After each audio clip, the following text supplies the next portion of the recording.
Welcome to Myths. I'm Matt Hoss. And I'm Dan Rhodes. Whether you know about Theseus or you're revising your syllabus, If you want tales with a bit of jest, or you just want to hear about incest. What? What? It's really interesting. Welcome to Myths. Welcome to Myths. Hello, welcome to Myths. I'm Matt Hoss. I'm Dan Rhodes. You said that as if you did the jingle, like, I'm Dan Rhodes. Like, the amount of time that a lot of people always say to me, like, I'm Dan Rhodes, like you're doing the jingle. It's very, very good. Is it good? How you doing, Matt? Just didn't answer that. We'll just continue. We'll just continue. I'm doing good, mate. How are you? Sorry, I'm really confused because just moments before we started recording, I realized that the platform we usually do this remotely on now has video. I can see Matt Hoss's face as I do this. It's been a year. You haven't seen my face in a year, Dan. No, I haven't. I forgot what you look like. Yeah. Wow. Yeah. Do you miss me? So handsome. Am I handsome? Yeah. Oh, I was talking about the guitars. Oh, sorry. Thank you. Talking about your guitars in the background. Thanks, mate. Cheers. Much appreciated. It's great. It's like a nice little setup you've got there. 1, 2, 3, 4 guitars. Yes. In the background. Is that of too? Matt's room. Is it too many? Do you know what I mean? How many guitars is too many? I don't know. That many, I think. 4. Because here's the thing, right? Because my agent we were doing a Zoom chat. We're doing a live show. I don't want to say, but I was doing a live Castival. That's my other podcast called Castival. You can check that out. If you'd like Matt Hoss but don't like Dan Rhodes, it's a perfect podcast for you. No, but what it is, that was impressive. We are only 1 minute 32 in before you mentioned Castival. Yeah, exactly. Like, I gotta get my plugs in whilst I can, Dan. It's quite good for you. Yeah, I'm pretty happy with that. No, but I was doing Castival live. And I was like, is it too much? Because I was meeting one of my heroes. Like, is it too much? Because I don't want to look like too much. And she said, Matt, don't worry. She didn't say it is too much. She didn't say it wasn't too much. But she said, Matt, that's on brand. And that's disconcerting, isn't it, Dan? Because what she's saying is that, yeah, actually, yeah, that your personality is obsessive, but people like it. People will pay money for that. Do you know what I mean? Yeah. Who was your hero? John Robbins, the I do, yes. BBC 5 Live and Radio X podcaster. And yeah, I interviewed him for Castival, which was yeah, it was really good. It was awesome. You think it went well? No, no, it was good. They say never meet your heroes, and I'm just interested. I think let's talk off air. Oh God, you did something offensive, didn't you? Or like you pissed him off some kind. Let's talk off air. But anyway, the important thing is this isn't Castival. You're in Myths mode now, so it means you can put up your feet, relax, sit back. You don't have to think about anything professional. we don't have to think about anything for the next 45 minutes because it'll be absolute garbage. Yeah, not this is Myths. You know, this is a safe place intellectually. Yeah, absolutely. Welcome. You might learn something, but it's very rare. That's it.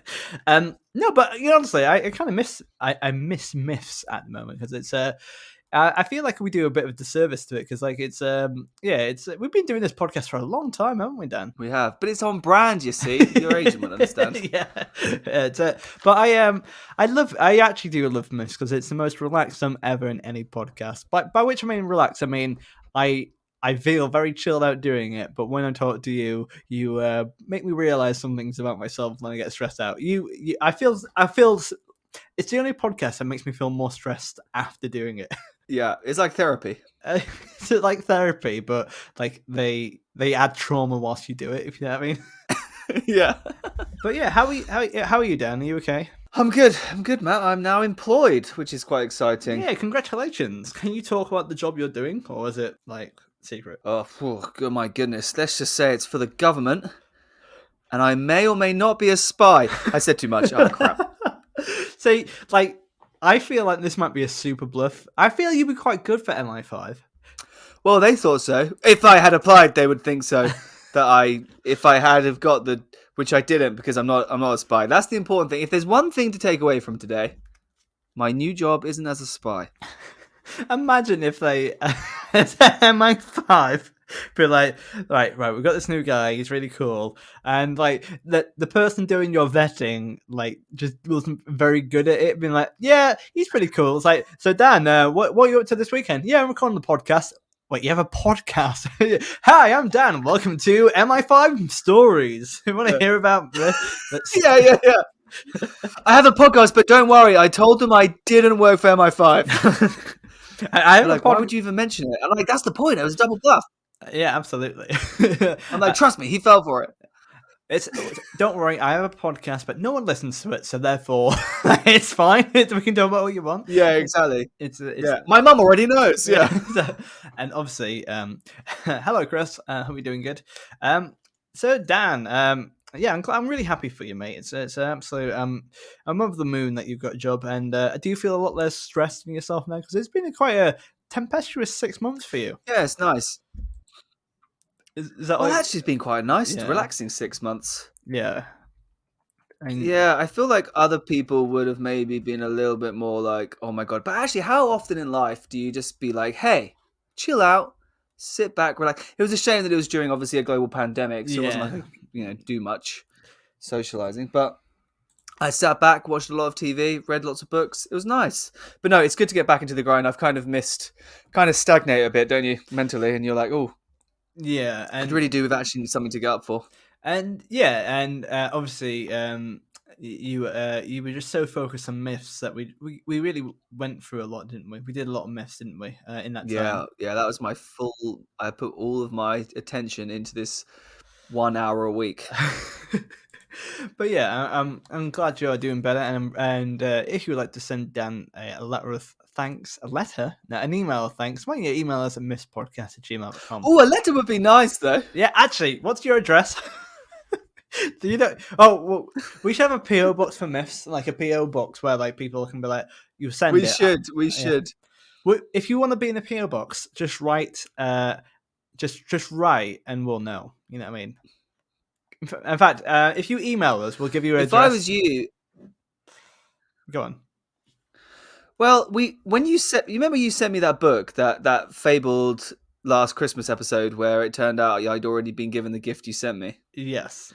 Well, that gift never arrived, and that was addressed to Myths HQ. So there might actually be a Myths HQ somewhere. Oh my God.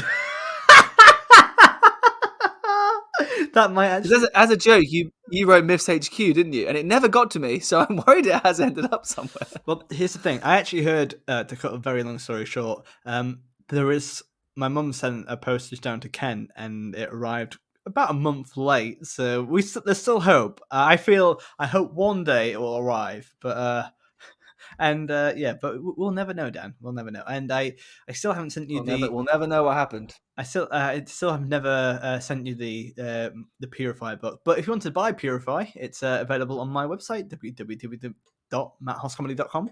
Dan, are you going to buy one, or do you want to send you one for free? You said you'd give me one for free. Yeah, but I don't want to. But now you got a job, I don't feel like I have to. You can't see his face, but he's really sad. I'm really sorry, Dan. I'm sorry. That's okay. I've heard from quite a few people you send it to that it's trash. Oh, that's not true. I've got a quote from someone. Do you want to hear it, Dan? Oh, please, because do you remember last episode? I really loved it when you did. I enjoyed hearing those literary agents. Well, the thing is, like, I've only got a few more rejections since then. So if you know any, oh, nice. Has anyone taken it on? Are you a bona fide? No. Is it getting published? Yeah, I might do a self-published one, but I want to. It takes about 8 weeks to hear people get back to you, and it's not quite there yet. So I still hold out hope. I'm going to send a very eggy response back to it, but if I don't get it, but let me. This is someone's read the book. Quite a few people have read the book actually, and they really enjoyed it. Oh, that's what they told me. This is what someone said. I won't reveal their name, but a beautifully bold and unflinching look at a dystopian future world. A daring debut by the inimitable Matt Hoss. And also, it's been read out on several channels on Twitch. Actually, a lot of people have been reading out some chapters of it. It was really cool.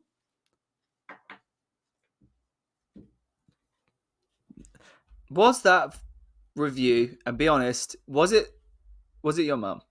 It, my mum has not read the book, so take that for what you are. In fact, none of my family read. I gave a copy to my that's brother. really good. Look, it was his birthday the other day, wasn't it? Happy birthday! Shout out to Alex. I don't think he's listening, but yeah, he had to. Do you know we're getting older, Dan? Because he had to do a training course on his birthday. That's sad, isn't it? Oh God. Well, this is the life of a whatever old he is. 50? I don't know. Yeah, my brother's 50 years old. No, but writing a book though, that is impressive actually. Thank you. And I think, I just want to say is like to actually sit down and write a full length novel is very impressive. Yeah. Regardless of whether it's good or bad. I just want you to know that I fully support that you did this, and I think it's really impressive. Is it part of a crisis, a mental crisis? We don't know if it's part of a mental breakdown. I don't know because I haven't read it yet. I'm sure there's a little bit of it in because everything Matt does creatively always has a little bit of a. I gotta be honest, Dan. I gotta be honest. One my friends read it out on their stream recently, and hearing someone else read my words made me go, that's a bit dodgy. You know what I mean? I'm like, oh, that could be it's a bit much, isn't it? But yeah, it's I've learnt my lessons. But do you describe your main character as looking a little bit like Nick Frost? No, but genuinely, the first draft of it, there was a lot of the main character is called Scott, and I gotta say, Scott had a lot of features like Matt Hoss. He was sad. He felt like he was charismatic, self-diagnosed as charismatic, but felt he was misunderstood, and a lot of very toxic that interpretation. But we watched for it. People read it. It was like my now girlfriend read it at the time and thought, I don't really like this character. And what she essentially said was, I don't like you. Yeah, so no. I think that's the most. Why is he 5'8"? That's so short for a guy. And he was there like, But it wasn't even stuff like that. It was more like just so like matter of fact, like kind of like this is really this attitude from a person's not okay. And I was like, that is based on me. So you know what I mean. But yeah, I it's very different. Scott in the book's very different. But yeah, but also I'm kind of happy with it. I look forward to reading it and giving my full review. Yeah, I hope you enjoy it. And but beyond that, well, let's go into the myth, because we're done with Aztecs, we're done with Egyptians. Let's find out what we're heading to next.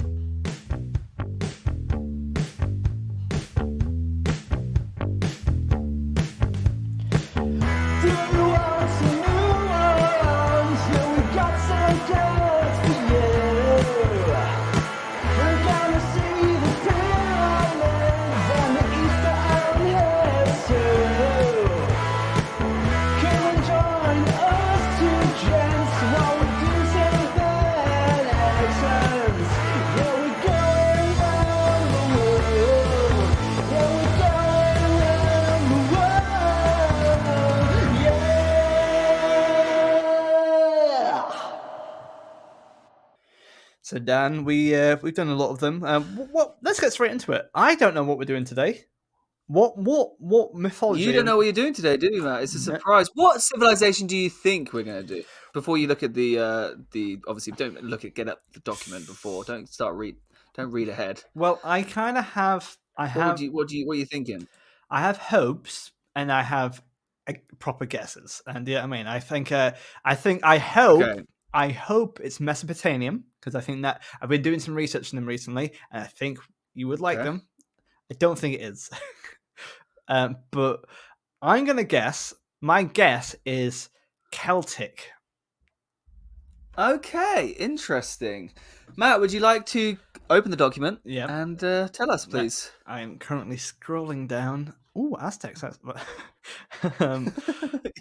the Aztecs. It's the Mayans. I like It's it. the Mayans. Lovely stuff. So obviously Mayans very just before the Aztecs, but in the same area geographically, I would say, in the world. Is that about right? Yeah, Mayans were slightly further north than the Aztecs. Mhm. No, other way around. Slightly further south than the Aztecs. Yeah. They Well, were in like southern Mexico, and then like Central America, like now Guatemala, Honduras, El Salvador, mhm. Nicaragua, that kind of area. Yeah, that's really cool. Well, But like you say, yeah, the Mayans were around a lot longer than the Aztecs, and they were around. They were founded as a civilization several thousand years before the Aztecs, and they lasted several thousand years longer as well. Because the Aztecs, we forget to mention when we did their myths a few episodes ago, that they actually were quite short-lived as a civilization. The Aztecs, but the Mayans, I've actually got a bit of back history there for the Mayans. If you'd like me to yes, please do a do. little bit of myths corner. I was gonna say Matt Smith's corner, but Dan Smith's corner. Dance does stuff. No, That was poor on all accounts. Poor. yeah, I'm sorry. This is good. I decided to do the Mayans because I thought I enjoyed the Aztecs, and whilst we were there, we may as well have a little. Why not? Let's. Well, I'm gonna be honest. So- Dan, just before we go into it, Dan, I've been playing a lot of board games recently, along a lot of ones which feature civilizations and pantheons and gods and stuff like that. I've done a lot of research, and I've just been doing like kind of a research, and I think that we've missed out so many. We haven't taken into account how many gods and stories there are, and especially I think we've definitely missed off some Greek gods as well, but never mind, it's fine. Oh, 100%. We've definitely, but we did all the main ones. Come on, we did like 100 of them. Yeah, fair enough. Like, what more do you want? It's a free podcast. You know what I mean? Why are you throwing it down right now when we're already like 3 civilizations deep? Yeah, because I've just realised that's why. I was hoping Mesopotamia and get back on track. You know what I mean? But we'll do that another day. We'll do that. That is going to happen at some point. All the ones you mentioned: Celtic, Mesopotamian, Chinese, different like Aboriginal, Australia. There's loads of different cultures we're going to do. Okay, it's okay. We're gonna be doing this for ages. We're going to be doing this for ages. But first, let's do a few. Let's start the first of hopefully a few episodes of the Mayans. So, bit of backstory here. Shall I go into my backstory history voice? Yes, do it like David Starkey, please. To pretend you're racist. You don't need to pretend. The Maya civilization was around 2600 BC to 1500 AD. As Matt will now confirm using his maths, that is a long time. Yes, it is. 2,600 plus 1,500. That's that. To be honest, I thought it was BC to BC, but no, it's 2,600 BC to 1,500 AD. That's way longer than I thought it was. Nice. So the Maya. Oh, that was. I nearly said the Aztecs. I apologize to any Mayans listening. So it's split up into different chunks. So we've got the pre-classic period from 2000 BC to 2050 AD. This is sort of where the Mayan civilization really starts, obviously. They call it the Golden Age. This is kind of where they started to really get, it really became an empire, with agriculture and cities and things like that. Then around 250 AD to 900 AD, that's called the Classic period. That is where the cities really became really big. They had like kind of micro states within their empire. This is where you get a lot of artistic, cultural achievements. So a lot of things we've discovered. And then sort of from 900 onwards, that's where the Mayans started to retreat. They kind of broke up, be it through war or disease or just, these things just kind of happened. The empire broke up and it was kind of ended up just staying in Mexico in the Yucatan Peninsula. For those not familiar with Yucatan Peninsula, it's on the east coast of Mexico. It's where you go on holiday to places like Cancun, Riviera Maya, Playa del Carmen. It's all the kind of the Caribbean-y Mexican holiday resorts are all there. But yeah, that place, the Yucatan Peninsula, was a stronghold for the Mayans from 900 AD all the way to 1500. And then, of course, in 1500, It's the colonials. So Hernan Cortez, which we talked about in the Aztecs, he obviously rocked up to the shore and started. I think we all know what happened. Sneeze, sneeze, shoot, shoot. Sneeze, sneeze, shoot, shoot. But the point is, the Mayans had a really rich culture. They were around for several thousand years. Much of southern Mexico and Central America. Wow, that's really. Matt, can you name me a famous Mayan place that you've probably heard of? Oh, because Mayans were part of the DLC for Civilization 6, so I do know them. Not off the top of my head, I got to be honest. Chichen Itza is a very famous Gotcha. wonder of the world, and that is Mayan. So anyone has ever heard of Chichen Itza, then that is the Mayans. Now, I thought we'll start, like we do with all of our civilizations, in Miscellaneous and otherwise, with their creation story. Oh, very nice. So I love the resource you've got. It's very good. Got a nice graphic design. Thank you. It's good. Thank you. You know what, Dan? You've absolutely stepped up to the plate in the last season. Like only in the last season, but like you do a lot. Your research is great. You know, you should be proud of yourself. It's great. Thanks, Matt. Still haven't done the league table, if that's what you're getting at. Yep. Hurry there. But I will. I know I've said that for the last 3 years, but I will. I'm going to surprise you one day with it. You're just going to be so surprised. I know, in a long time down the line, though, but I'll have I'll be having like a wedding or like a funeral, and it'll be like and I'll be like, oh Dan, what are you doing here? You weren't invited to my wedding. And you're like, here's a league table. Happy anniversary wedding. Just hand you a USB stick. Yeah. Now, Matt, I think we'll have you start off. Sorry, I was going to say I'll have you start off the Mayans. I'm hoping, by the way, I haven't really done research further than the creation story, and I'm fingers crossing the names aren't as hard to pronounce as Aztecs. I'm really hoping the Aztecs had a monopoly on really difficult names. Okay, so this is the Mayan creation story. Before the world had a true form, there were two gods. These gods were Tepau, the Maker, and Gukumats, the Feathered Spirit. While the world around them was dark, the two gods glittered with brilliant blue and green feathers. They came together to create the world. Whatever they thought came into being. When they thought earth, land formed in the darkness. They thought of mountains and valleys and pine trees and all the sky. All of these things appeared the instant they thought them, and thus the earth was formed, which is a pretty handy thing to have, right, Dan? Because what happens is that that was a convenient way to. That's it. That's the story. So thanks, guys. Can you imagine if it was just like, oh, they just thought about it and it appeared? Well, that was a good day in the office. I don't know why they hadn't done that before. But also, how unimaginative are they if they can only think this much? You know what I mean? Like if you could think anything into existence, then the sky's your limit. Well, the sky's not your limit. You can go beyond that. You know what I mean? I'd actually argue that it's a very creative thing to do. Imagine just thinking like they're bored and they're like, hey, they're basically like real life Sims. They're just like, oh, I wish there was a place that looked like this. And then it just started happening and they were like, oh, here we go. Let's have some fun. Let's see what we can make. Mm-hmm. Absolutely. I think technically, I think these are the most powerful beings we've ever seen because being able to create stuff from nothing is pretty powerful, right? Yeah. Anyway. Sure is. Tepau and Gukumats decided that I'll try that again. Tepau and Gukumats decided that they needed beings there to look after their vast creation and to praise their names as the creators.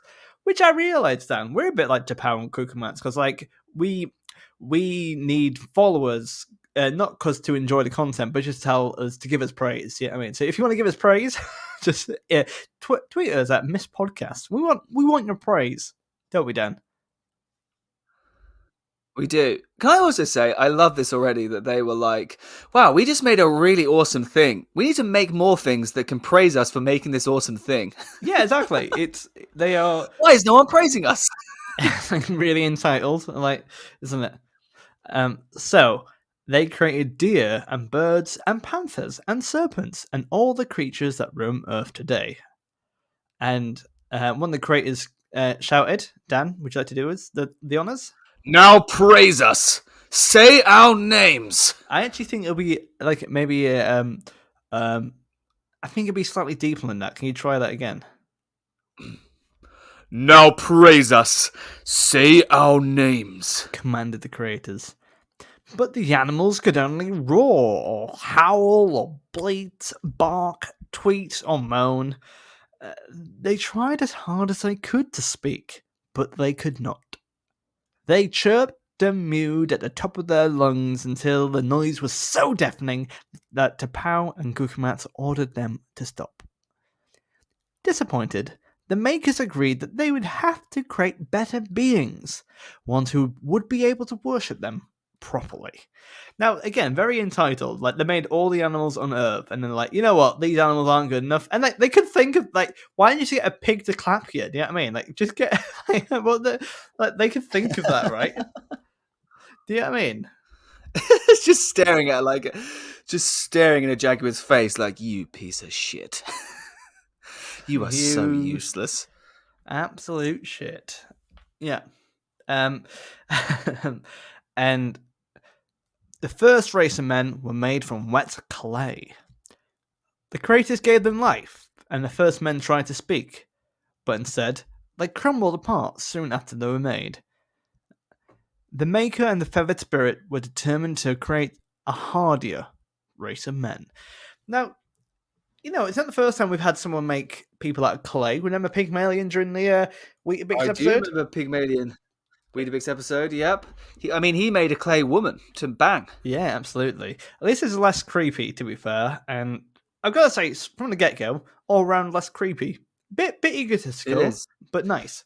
I'm just a bit confused here. Maybe a plot twist, maybe a. It's not really a plot twist. It's more of a gaping inaccuracy. How comes these guys can think on the spot? They can create animals and the world, but they can't make clay stick together.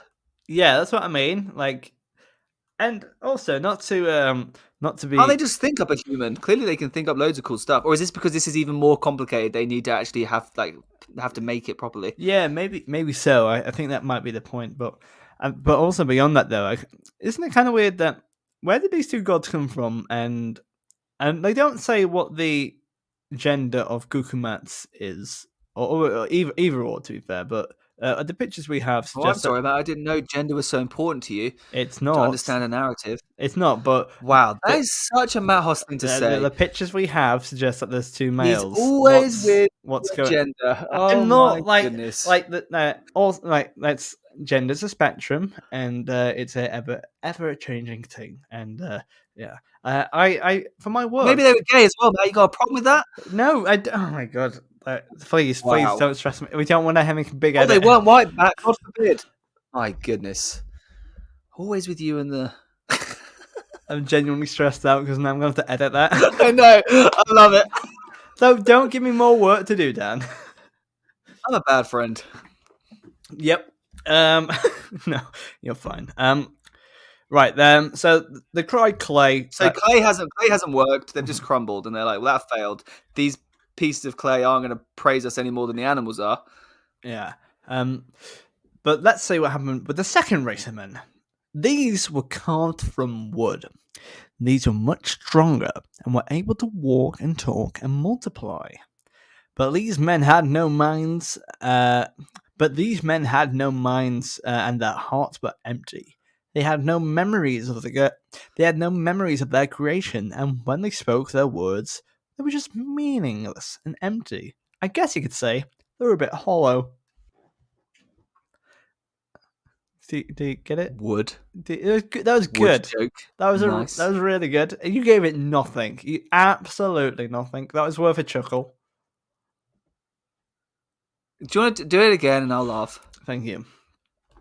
They had no memories of their creation, and when they spoke their words, they were just as empty and meaningless. I guess if they're made out of wood, they're pretty hollow.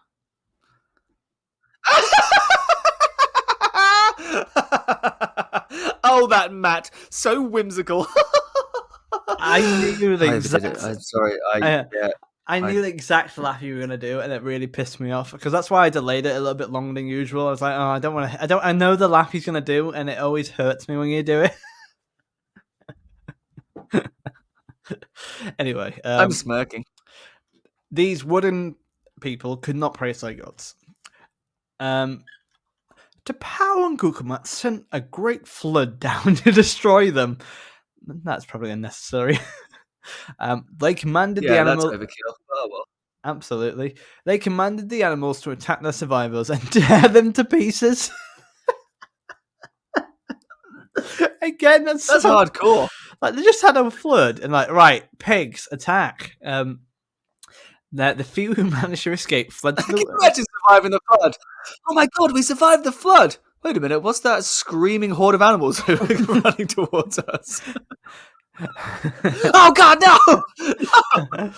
To be fair, I don't think many of the animals would be that effective. Like, imagine, I don't know, I can't imagine like a woodlouse doing too much damage to you. Or maybe a woodlouse would do. Who knows? 100,000 woodlice could do some damage. Yeah, fair enough. The few wood people who managed to escape fled to the woods and became monkeys.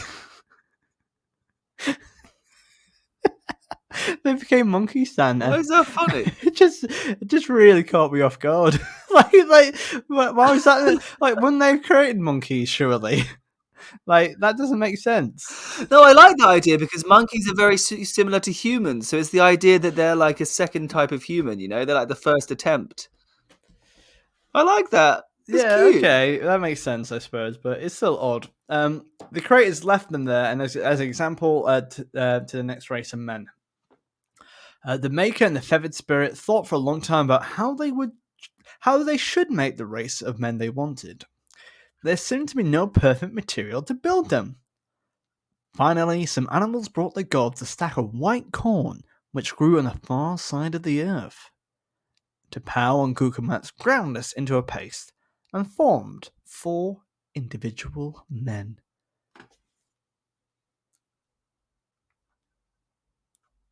Do you want to do it? Nice. Corn men. That's a bit corny. You gave mine nothing, I'm giving you nothing. Yeah, I see how it feels now. I Yeah. apologise. Yes. Now I had taste of my own medicine in it. It is bitter. Oh, yes. That's one of the words I would use to describe you. Bitter.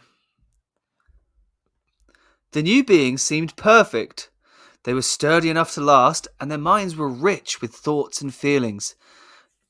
Their first act after their creation was to immediately worship T'Pau and Gukumats and thank them for their lives. Tipu and Gukumats were pleased. "What do you see?" they asked the cornmen. We can see forever through rocks and trees and mountains and the edge of the earth. We can see your entire creation with all of its animals and plants. We can see and understand everything. Why is that wood person being mauled by a chihuahua? Tipu and Gukumats looked at each other. "Perhaps we made these beings too well. They should not see as well as we do." And then they The blinded makers them. removed some of the men's vision. They find him, yeah. The makers removed some of the men's vision. After that, they could only see things close to them, and they were no longer able to see through or above things that they should not. Thus, their understanding of the world was weakened. But the men still sang their creator's praises and settled down to live on the new land. Tupu and Gukumats made 4 women to be their mates. But it doesn't matter because gender is a spectrum, and it doesn't matter how they identify. I knew I'd awoken a monster by doing that. A woke monster. A woke monster. These 8 men and women were the ancestors of all Quiche men and women today. Even today, their sight and understanding of the world is not perfect. Lovely pronunciation of quiche there, because it's spelled like quiche. So yeah, I'm pretty sure it's quiche. Yeah. Yeah, that's very very rare of you to be culturally sensitive, Dan. Thank you. No worries. So, well, that's the end of that wonderful civilization creation story. I very much enjoyed that. T'Pau and Gukumats, 2 lovely beings. That out of all the gods who create stuff, they're so far the least dickish. Just to clarify, they did send a flood and rip survivors to pieces with animals. Yeah, but still, least dickish. Yeah, still. That's saying something about other myths we've done. Dan, I've got a very quick. I've got 3 questions for you in the creation story. There's some questions and answers for you. Don't look at the answers, but Yeah, of course. I'm gonna read. I'm gonna ask you a couple. What were Yeah, the of course. first? What were the first race of men made from? Wet clay. Congratulations. Um, why did the gods remove some of the sights and new beings? Because they could see too well and they didn't want them to become as powerful as they were. And finally, what are the names of the 2 gods? Tipu and Kukamax.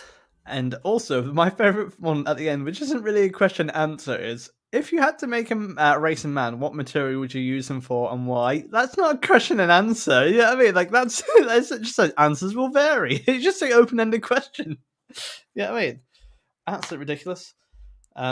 Anyway, let's go and rank this.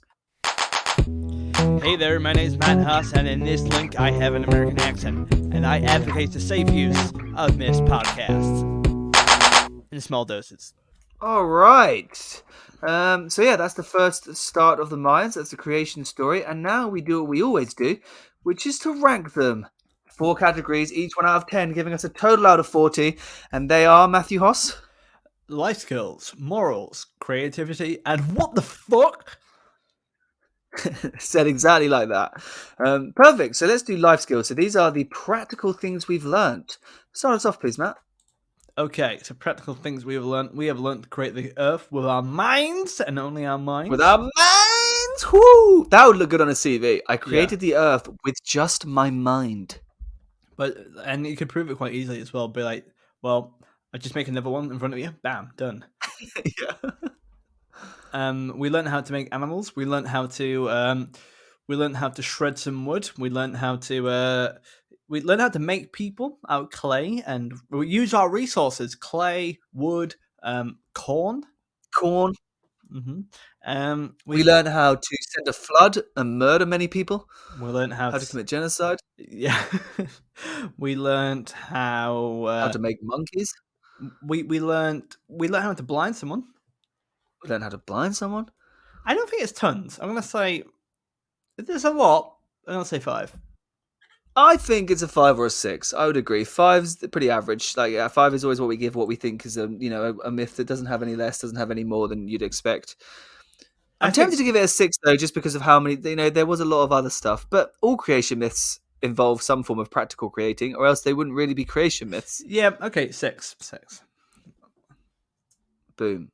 It's in 6. Morals. So these are the moral things we've learned. Did it tell us any sort of moral stories? Did it have sort of a moral backbone? Was there a moral message? I don't know, Matt. What do you think?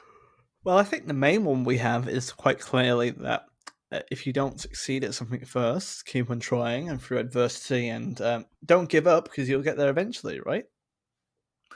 Yeah, I think that's a good message. And also, it's rude not to praise something someone's done if it's good. Well, I kind of feel that they demanded praise. And it's okay to be egotistical and want praise for everything you do. And that's why I do stand up. Yeah. Absolutely. It's weird because we do this podcast for no praise at all. Well, I hope you would give me praise, but not 1 iota yet. I've been trying for 3 years to try and get 1 inch, but nothing. Absolutely nothing. Can you give me 1 compliment, please? I gave you a compliment earlier. I said you look very handsome on the screen. Yes, but just say another one just for good measure. I'm not. Yeah, I mean. That joke you made about being hollow was actually really good, and I was just jealous, so I didn't laugh at it. Is that genuine? Are you being genuine there? Because if you're just teasing with me, I'll be very upset. No, I'm being serious. That was a really good joke. It was very funny, very punny. I don't trust you anymore. But yeah, I don't think there's tons of morals. I think but big ones, I suppose, but not. don't blind people if they can see. Also, like, I think they're a bit harsh taking away their vision. It's harsh that they killed all the wood people. For and also, yeah, I think it's they're very very needy gods. I would have to say. Do you know what I mean? They were, but then also fair play to them. They were probably bored and they created the Earth, so um, it's a bit sad that they purposely made humans not as powerful as them. Yeah, absolutely. But also at the end, we do kind of gloss over quite quickly that it's okay that their sight isn't perfect and their understanding of the world isn't perfect, but that's okay. That's okay. Yeah, that's actually a nice moral message. The Mayans, obviously, I like that they did that. That's Okay, just what are you thinking? let's just tip me into 7. I think that's a 7. Yeah, it probably is actually. It's probably quite high. Let's Go go for on, give it a 7. 7. 7. That's quite high for a moral. Yeah, but I think it's worth it though. Like it's more than average, I would say, and it actually does genuinely have one. Right, creativity. What do you think? Creativity. I did think it's creative. I liked it. I like the duo of gods, like the T'Pau and Yeah. Guillemot, then the Maker and the Feathered Spirit. And they're I like that they seem pretty chill. yes, I like that it's just. I like that the myth didn't fluff about. It just went straight in. It was like, oh, they imagined it and it happened. Anyway, here's what. like that's Like it. it's like, oh, we don't care about how. Like, stop asking us how questions. The point is, it happened. Okay. Yeah, this was a story made by someone who wanted to get their children to sleep, who was asking too many questions. Right, they just float with their minds. All right, deal with it. Why? They just did. Shut up. Go to bed. No, I like it. I liked that it was imperfect the first time with the wet clay. I like you said earlier, they used materials and resources they had available to them. I thought it was creative that the second people became monkeys and they're kind of like humanoid, but not quite. And I like that. Um, I mean, it was pretty savage with the flood and then tearing people to pieces. That's maybe more of a WTF, but that, as always, that bleeds into creativity. I liked it though. It had a very, like you say, the message about why we humans can see things and we understand things and we have feelings, but we're not omnipotent and we don't, we can't see in various dimensions. I like that. And it's And okay to be that. It's okay to be human. And also on top of that, making the men out of different material, being like, okay, clay, like it's humanoid, but it's not. You're not human because of that, and also you're not. You need to have emotions to be not wooden, so being out of corn allows you to be one with nature, I suppose. Yeah, I mean, like, there's a lovely element there. So, yeah, I actually think quite good. I would say. What do you think? Maybe a Yeah, I 7? think it's like a 6 or a 7. Let's go for a 7. Boom, it's in. And finally, WTF. Not crazy high, but the fact that they need instant praise as soon as they make any animal or anything, and they get really pissy if you don't do that. That's quite WTF. That is the flood and getting torn to pieces was pretty messed up. Oh no, worms are eating my ankles. No! The fact that the gods had just imagined the planet Earth and then couldn't make clay sculptures stay together. Yeah, that's a gaping plot hole there. And but yeah, I don't. Also, the blinding aspect of it as well. It's quite cruel because they're like, oh no, we that you're more than animals, but we're gonna blind you. You know what I mean? Like it's like it's a bit brutal. Yeah, it's not crazy WTF though, is it? I think that's about it. So I think maybe a 4. 4, I'm feeling 4. Definitely a 4. Boom, it's in there. Boom!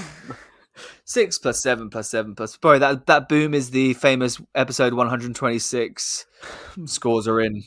Siren. Yeah, it's a jingle we were waiting for years. Boom!